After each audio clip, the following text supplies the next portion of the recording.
Hello friends, welcome to VOWIAS. Welcome to the mains test series discussion, and we are discussing mains test 5 and this is part 3 of the test. So in this part 3 we are going to discuss from question number 11 to question number 15, right? Now let's quickly begin the discussion. The 11th question is on ETech for Indian farmers.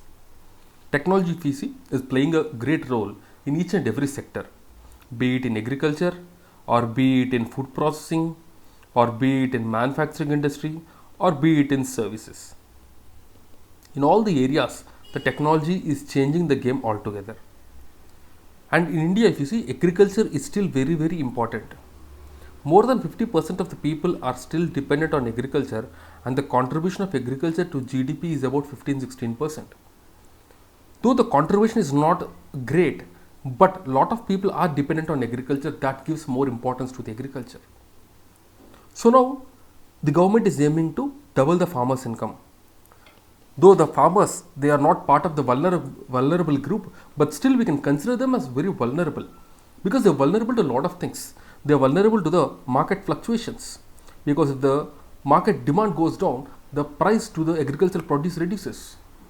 The farmers are vulnerable to the climate change, in fact, because if there is no proper rainfall, then the crops will not grow, because as you know only about 50-55% of the land is irrigated. We still have a lot of land which is not irrigated and which is dependent on rainfall.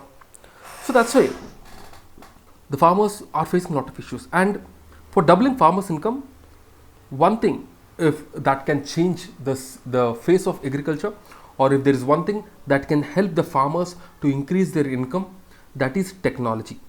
Doing agriculture along with technology is something that will help the farmers. And among the technology, the ETech, that means the internet technology, is something that is going to help farmer in wide variety of ways. And the question is about that. So if you see this ETech, this has lot of benefit for Indian farmers. This has lot of benefits. The first is it helps in improved decision making. So improved decision making, what do you mean by this? So here the farmers can grow crops according to the weather. Let's say if the forecast says that this year we are not going to have good rainfall, then the farmers can grow crops accordingly. The farmers will not sow these crops which are dependent on water. For example, take sugarcane, take rice. They are mostly dependent on water. What the farmers will do is that they will change their crop. They will not plant these crops completely. What they can do is they can even plant some portion of their land, especially these crops which don't need that much of rainfall. They can do that. And also another thing is that it will also help farmers to know the quality of their soil. So what is the fertilizer that they have to use? Okay, so what is the pesticide that they have to use? All these things can be known. Also, it helps in monitoring the land so that precautions can be taken at early stages relating to productivity, relating to labor, relating to time, all these things. That means big data can be used. Using sensors, the decision making will be improved. And using big data, the farmers can know how much labor they will need. The farmers can know what is the technology that they have to use.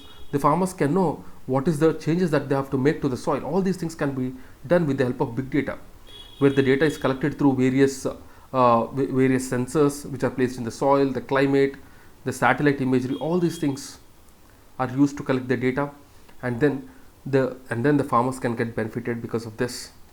Next is community involvement, which allows for better coordination among the local farmers. Next, the ETech makes the spread of information with respect to the agricultural breakthroughs possible. So the ETech will help in this aspect. And also if you see, the e-technology will also help in the better forecasting of market. So the crops can be grown according to the demand of the market, so that the farmers can get sufficient funds, or they can get remunerative prices. The next is ENAM. ENAM is also something that is used by the farmers for marketing their produce. So for marketing the produce, this ENAM can be used, or ENAM is used. Even social media and even this YouTube and other things can be used, is leveraged for marketing the produce of the farmers, so that both the customers as well as the farmers, they are benefited, because the customers on one hand will get quality produce, and the farmers on the other hand will get remunerative prices for their produce. Now, what are the steps that are taken by the government for the use of this ETech in agriculture? The first is Ag Market, the e-governance portal facilities, generating transmission of prices, commodity arrival, information from the agricultural produce, and so on. The Kisan Suvidha app, this is a app which helps farmers by providing them relevant information. What information? The weather information, the dealer information, prices, the plant protection, other advisories by the government and all. And various apps launched like this AI sowing app for optimal date of seed sowing, the crop insurance apps, Agri Market app, the Pusa Krishi app for information about various crops, etc. And the Bhuvan platform, this platform is created by ISRO. So this provides valuable data on plantation, the pest surveillance and weather. It's a real-time platform. And also ENAM is implemented by the government for the marketing of the agricultural produce. And all the mandis are connected through this ENAM. So this is the thing about this ETech in agriculture. Next, the 12th question is on the port infrastructure in India. Ports, if you see, it contributes a lot. Ports especially, they contribute a lot for the economy of the country. Because if you see, about 70% by value and 90% by volume of trade happens through the sea. So if trade is happening through the sea, it is the port that plays a major role for this. So today we are talking about increasing of exports. How can we increase our exports? Through efficient port management and through good quality ports. Because only when we have good quality ports, we can import and export efficiently, and the turnaround time of the ships and all will be less, which will further increase our rankings in all the logistics and all. India has a long coastline of about 7,500 kilometers, and we have about 13 major and 200 minor ports. Economic Survey 21-22 called for improvement of this port governance, which is a key driver of infrastructure sector and a vehicle for social and economic transformation. Now, there are a lot of issues that are hindering the development of port infrastructure. There are a lot of issues. What are those? The first is underinvestment and poor financing, which lead to inadequate port infrastructure. Underinvestment and poor financing. Second one is the financial viability of port, which is deterring the private developers, and the private developers are not coming for the development of ports.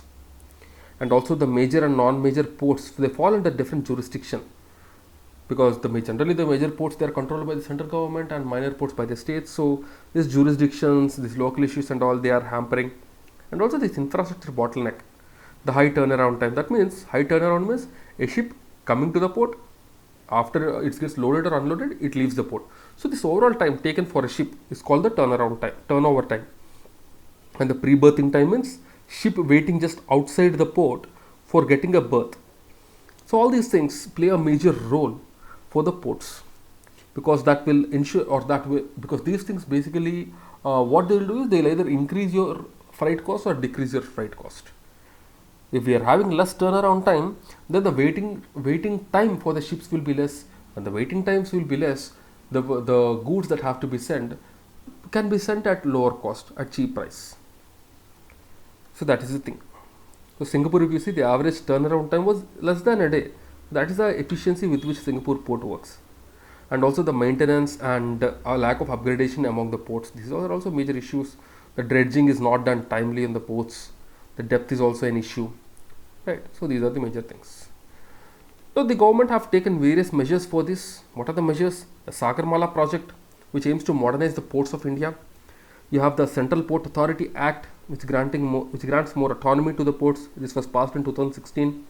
And the revised model concession agreement, so that the private sector can be incentivized for the contribution in port development, and provides 10 years of tax holiday to the companies that helps maintain and operate these ports.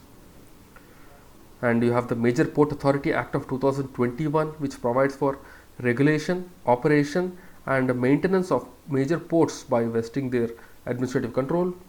And the new captive policy for the development of or for the port-led development of industries. So this will address the challenges of renewal of the concession period, scope of expansion, and so on and so forth. and also incentives to enhance the ease of doing business, including implementing the enterprise business system to simplify and digitize the major ports by 2021 and developing the national logistic portal. So see, all these points are there. We at least have to remember four. So four easy points like the Sagarmala can be we can remember easily. The revised model concession agreement also we can revise easily. Sorry, we can remember easily. The Central Port Authority Act and this Major Port Authority Act, these two things also we can remember very easily. So if you can just remember 4 or 5 of them, then we can write a very good answer. Next, the 13th question is on the National Rail Plan for India 2030. Railways is one of the major industry in India. It is one of the largest employer also, railways. So this railways, if you see, it is very important both for transportation of people and goods. Because if you see these agricultural commodities and all, they can easily transferred only with the help of railways, because railways are much more efficient than roadways. So that's why railways is very important. India has the fourth largest railways in the entire world and second in Asia after China. So this national rail plan is prepared by the railways, Indian Railways, to create a future-ready railway by 2030. It seeks to create capacity ahead of the demand to cater to the future growth in the demand up to 2050. Formulating of strategies based on both operational capacities and commercial policy initiatives to increase the modal share of the railways in the freight to 45%, decrease in the transit time by increasing average speed to 50 km per hour. So there is this Vision 2024 document which is launched for accelerated implementation of the certain critical projects by 2024, like 100% electrification, multi-tracking of congested routes, upgradation of the speed to 160 km per hour and so on, identifying new dedicated freight corridors and high-speed rail corridors, assessing rolling stock requirements for passenger traffic, so assessing these locomotive requirements, assessing total investments in capital, sustainable development or sustainable involvement of this private sector in operations, complete executable gauge conversions, and 58 super critical projects and 68 critical projects have been identified. Railways, if you see, right from the time they are formed, they played a huge role in the overall development of the country. They played a huge role. But these days, the railways are facing a lot of issues. The financial issue, the governance issue, the development issue, like a lot of issues are there. So for every 1 rupee that Indian Railway earns, 0.98 is already spent there itself. So the profitability is very less. Also the governance issue, as I said already, this is also a major point. So like there's a lot of issues are there. Now the government is trying to revive the railways, and the government want to put the overall railway condition in a very good place.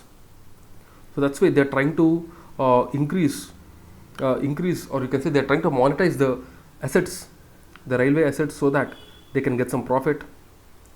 They're also trying to modernize the railways, you know, this train 18, the Vande Bharat Express, so that they are trying to do. They're trying to build the capacity on the existing routes to help this or to help these routes carry more freight and also passengers. The e-catering is improved, and these days Twitter is being used proactively by the Indian Railways to solve the complaints of the people. All these things are done, and also, as we all know, VOW Day committee was formed so that they will suggest various recommendations for the modernization of railways and make it more efficient and profitable. So we talked about the VOW Day committee talked about the commercial accounting, right? They talked about changes in the human resources. They also talked about the commercial liberalization of the operations of the railways. They also talked about restructuring of the entire railways. Okay, so this committee even favored the separation of core functions of the railways from its additional responsibilities like running schools, hospitals, etc. So they talked about overall restructuring of entire railways. In fact, it also suggested the merging of railway budget into general budget, which happened already. All these things are done. So recently there is this IRMS, Indian Railway Management System. So this was also announced by The government next year, along with UPSC, they're going to conduct this exam. So all these changes are done basically to improve the railways, especially these freight corridors and all. They're going to help these farmers a lot, right? So these are the major things, major issues, and major things around railways. Now let's move on to the next question, the 14th question, which is on the infrastructure investment trust. Infrastructure, if you see, it is one of the core component for the development of any nation. The infrastructure, in fact, it plays this role of developing the entire country, changing the face of entire country. It has a spillover effect on various industries. So that's why the infrastructure is very key. But infrastructure is facing a lot of issues, especially from this IL&FS crisis. Infrastructure sector has been facing a lot of issues and a lot of crisis, especially the funds, because this infrastructure needs long-term funds, but the banks generally will not be able to give all the long-term funds to these infrastructures. So these infrastructure investment trusts, they come into picture. These are collective investment vehicles like the mutual funds, which enable direct investment from the individuals and institutional investors, so that the money which they get can be invested in various infrastructure projects which have good return. In India, it is governed by the SEBI. So the features, if you see, the tiered structure with sponsors setting up infrastructure investment trust, which invest into eligible infrastructure projects directly via the special purpose vehicles. Long-term revenue generating infrastructure assets generate cash flows, which are then distributed to unit holders periodically. The hybrid of equity and debt investment, it was also seen. The public investment infrastructure trust, so they can be listed and traded on a stock exchange like equity stocks. Example, the National Highway Authority of India. Okay. So what is the significance of this infrastructure investment trust? The first, it spurs infrastructure creation. So easy availability of funds for the developers, right? Because the capital, if you see, generally it is these long-term funds that they require. So it can also easily attract the foreign investments. The SEBI regulations. The SEBI regulations are there. So things will be more streamlined and more investment worthy.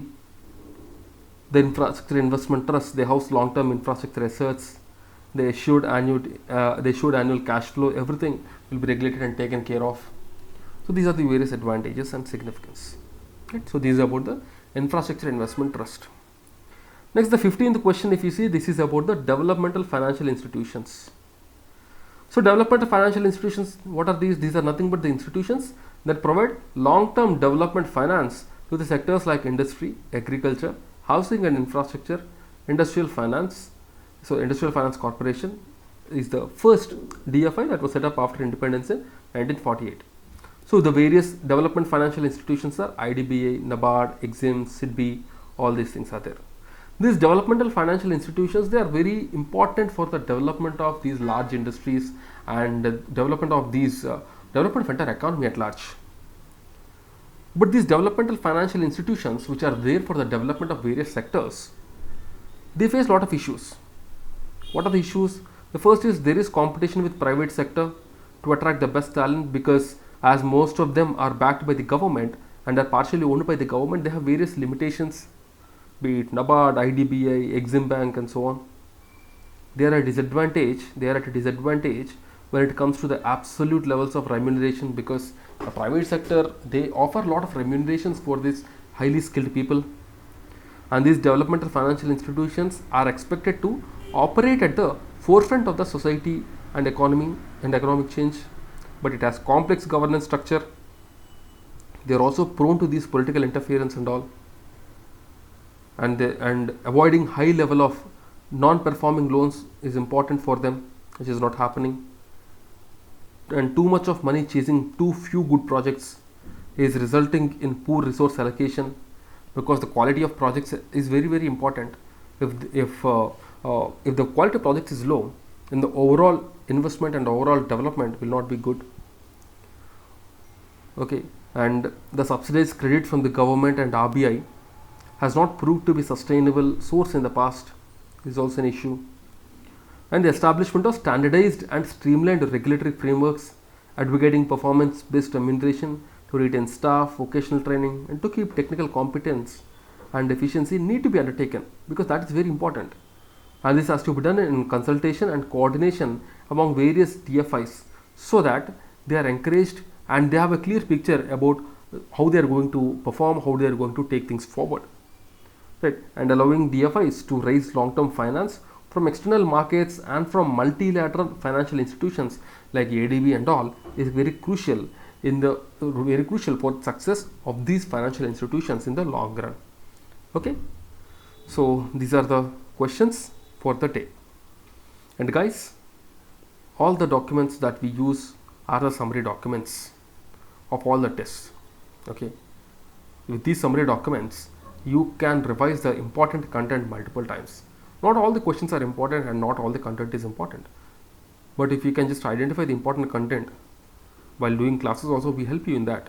If you can just identify them and if you can watch the lecture and revise them parallelly, trust me, after prelims you're going to be at a great advantage.